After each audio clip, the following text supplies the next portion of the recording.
Абельдинова Айым, 3 сынып оқушысы, концертмейстер Баширов Рамил Рауфович. Ойнайтын шығармамыз Құттықтаймын мама, Нұрғиса Тілендиевтің әніне жазылған вариациялық шығарма.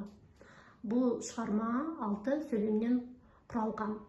6 сөйлемде ең бастысы мақсатты көрсететін ырғақтық өзгерістерді көрсетеді.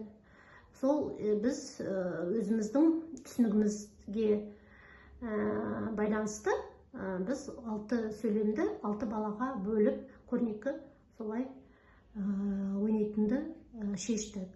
Бірінші бала жалпы негізгі тақырыбын ойнайды, негізгі әуенін ойнайды. Жалпы Құттықтаймын мама тақырыбы маманың өзі болып тұр, солай ма?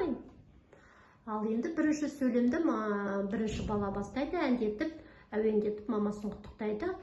Қандай ырғақтар кетіп тұр? 8-дік және 4-дік. Жалпы нешеге санаймыз, Айым? 2-ге санаймыз, 2 өлшемге. Алғашқы кіріспені ағай бастайды фортепиано аспабынан, сосын 9-шы такта сен бірінші баланың әуенін бастайсың. Қаны бірінші баланың әуенін ойнап көрейік онда да.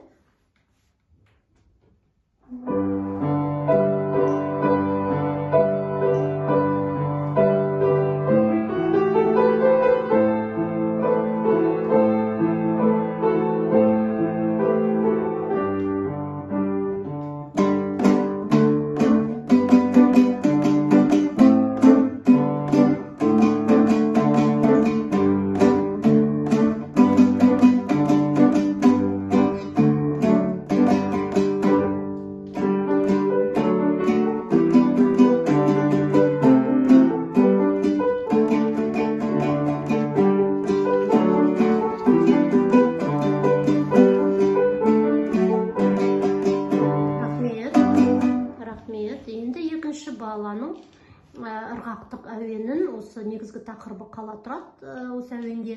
Бұнда көбінесе біз не істейміз енді бірінші өлшемде? Неше қақыс ойнаймыз? Неше қақыспен ойнадық? Тремоланың орнына біз неше қақысты ойнадық? 4. Қандай? Ұзақтық бойынша? 16-ық. 16-лыққа 4-ке 4, 16-лық нотаны ойнаймыз да, бірінші 4-ке. Екінші 4-ке өзі 2, қандай? 8-дік қалып отырды. Бұл жерді біз нені алдық? Қандай аспапты аламыз? Гитараны да? Гитараның қимылын алып, онда қана елестетеді, гитарамен әуендете мамасының екінші баласы құттықтайды.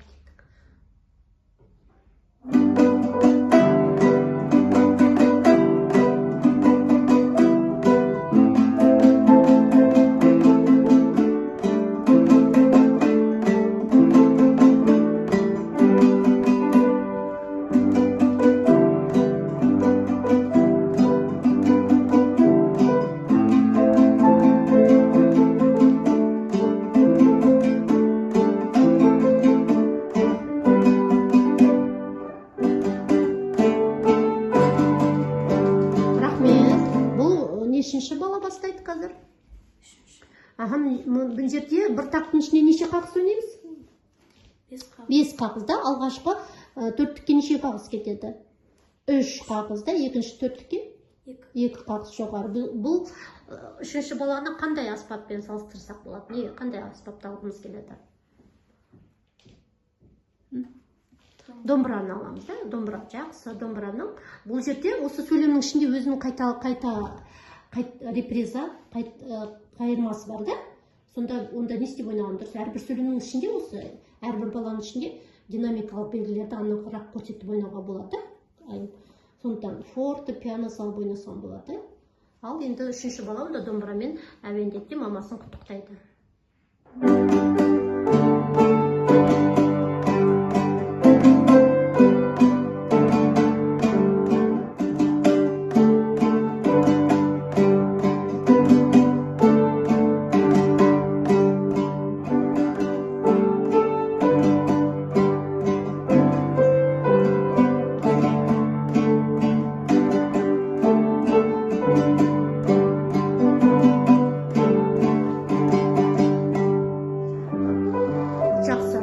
Кішкене ырғақ жағынан бір сенімсіздік болып тұрды. Жалпы қандай ырғақтық көп тұрсын? Мысалы, бірінші төрттікке не кетті? Ұзақтық 2 қандай? 2 8. 2 8-дік па? Бір көпірдің астында бір подмостика неше қандай ырғақтар тұр? Дегенде қандай ырғақтар тұр? 3 қағысқа. 2 16-лық, 1 8. Иә, 2 16-лық пен 1 8-дік, екінші төрттікке 2 жоғары қарай, бақытқа қарай. 2 қандай ұзақтық кетіп тұр? 2 8. 2 8-дік. Сол 16-лық нотаға анығырақ, да? Қысқа нота қой. Қысқа ұзақтық ырғақ. Соны анығырақ көрсетіп қана ойнап көрші. Домбыраны өзің сол аспапта ойнап отырсың қана. Сенімдірек ойнағаныңды көрсетсең жақсы болар еді.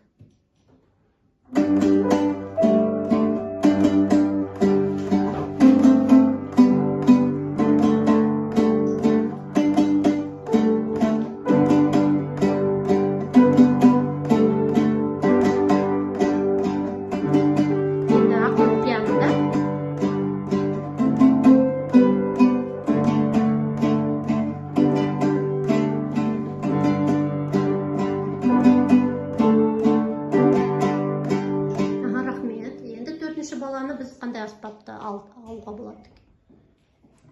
Барабанды алаймыз ба? Жарайды, барабан неге? Бірінші қағыс барабанның ырғағы да пам-пам-пам-парам.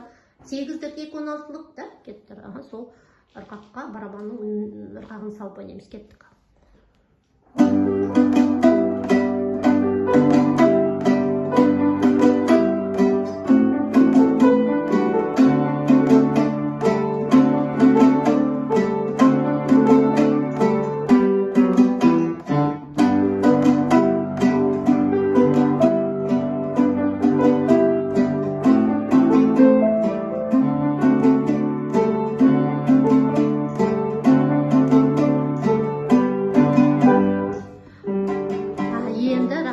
Бұл жерде 5-ші сөйлемде, 5-ші ырғақтық өзгерісте не істейік? Егіз бала, да? Ұл мен қыз не істеп жүр? Билейді дейді, да? Шырқала билейді деген ырғақпен әуендете, мамаларын құттықтап, әндете, билеп, мамаларына сондай сыйлық жасайды. Ал онда 5-ші сөйлем кеттік.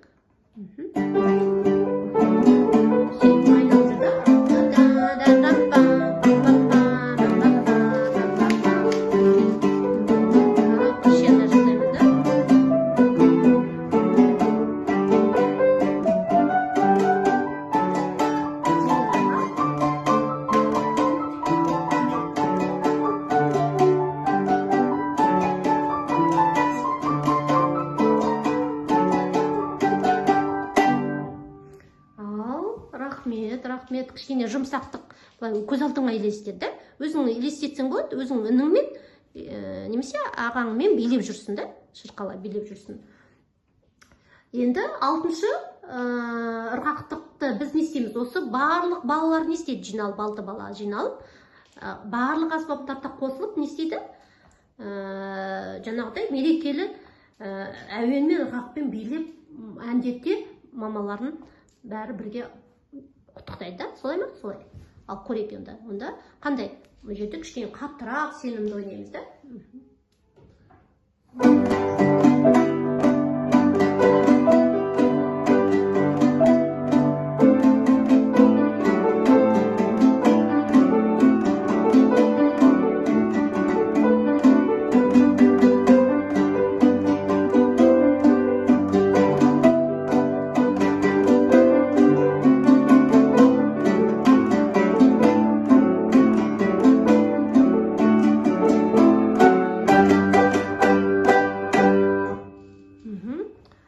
Сонымен мына нені бүгін біз буын-буынға сөйлем-сөйлемге бөліп әртүрлі ырғақты 6 балаға бөліп әртүрлі аспапта ойнаттық. Осылай мамасын құттықтаттық да әндете. Бұл ән бәрімізге таныс ән ғой, да? Әуендік ырғағы таныс бәрімізге белгілі. Енді үйде сен осы не істейсің осы шығарманың жаңағы біріктіре ойнауды үйренесің, жарай ма? Сосын қандай мәнерлеп ойнауға не жатады? Крещендо деген не істейді дыбысты? Күшейтіп, да, дыбыстың күшін күшейтіп, немесе дименуэнді дыбыстың күшін есейміз. Ақындатамыз, азайтамыз, да, сондай. Форте деген динамикалық қол не істейді? Пиано. Осындай музыкалы мәнерлеп ойнату үшін осы динамикалық белгілерін енді қосып, анығырақ ойнауды үйренсең, жарай ма? Білесің, мысалға, бірінші сөйлемнің өзінің ішінде не істейді? Бірінші баланың әуенінде бірнеше сөйлем бар, да? Фраза дейді, фразировка, да? Мысалға, бөлу бар. Ол нені білдіреді, мысалға? Соль, соль, ля-ля, си-си-си-си, ре-ре-ре-ре, до-до, си-ре, ля-ля-ля-ля-ля-ля-ля. Бір ой бітті, да? Қайта не істейді? Келесі. Соль, соль, ля-ля, си-си-си-си, ре-ре-ре-ре, си-соль, ля-фа, соль. Міне, бітті. Да? Сосын не істейді осы әуен қайтадан? Сол қайталағанда не істеуге болады? Бірінші, қандай динамикалық белгілермен бастасаң болады? Фортемен, екінші, паузадан кейін біттің, осы әуен қайтадан басталады. Пианомен ойнауы болады, дұрыс айтасың.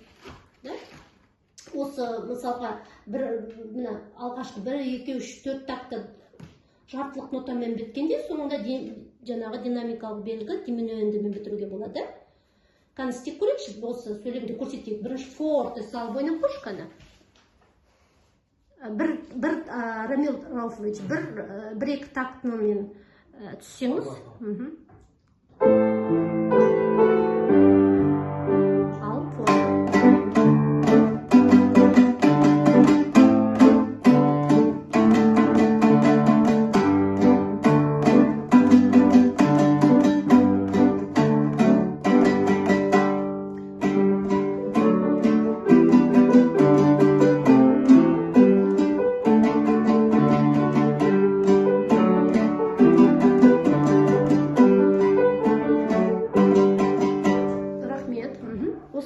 Өзің анығырақ үйде жаттықтыр қолдарындағы балансты дыбыс күшін домбыраға мойын жағына апарсаң, қандай дыбыс шығады?